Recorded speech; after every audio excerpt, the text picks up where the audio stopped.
in the previous video, we talked primarily about the cell body, the soma, and the structures there, and the dendrites that feed into it. So now we're going to discuss the axon in particular. We mentioned the axon hillock, which is the area where the action potential will be generated if we get to threshold. And then that action potential will move down the axon. And here we have a naked piece of axon core, which will continue up here.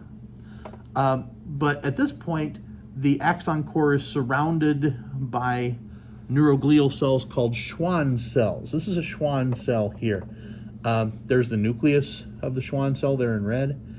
And the way this cell works is it basically wraps itself around the axon core multiple times in order to insulate the axon and keep it from losing ions as they move across the membrane.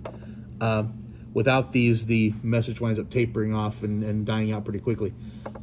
What you're seeing here is what's called a myelin sheath created by the Schwann cell. So here's a myelin sheath here, and that's the insulation. Myelin is basically a lipid protein compound, and it is going to insulate this axon core. The outer layer that contains most of the organelles, including the nucleus, is called a neurolemma, just by definition.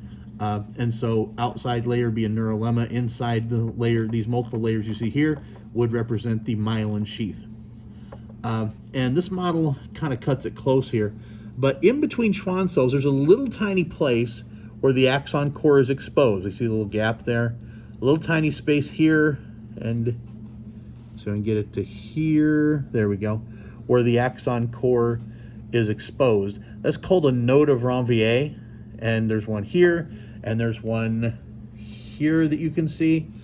And those places where the axon cores are exposed are not insulated by the Schwann cells, but that simply means that that's a place where we can actually get an action potential to jump to that node. And so what happens when the action potential moves down, the insulation allows that impulse to jump from one node to the next, and so on, and propagate the message much faster than it would without that Schwann cell covering of the myelin sheath.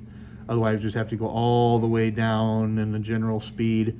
But with the Schwann cells around insulating and the nodes of Ranvier, we can go from node to node to node to node, and it goes much faster. Also wanted to note down at the end of the model, this little piece of connective tissue covering. This is called endoneurium, and it helps to cover up the entire axon and in general separate it from other axons, keep it from short circuiting, and just in general act as a protective covering on the outside.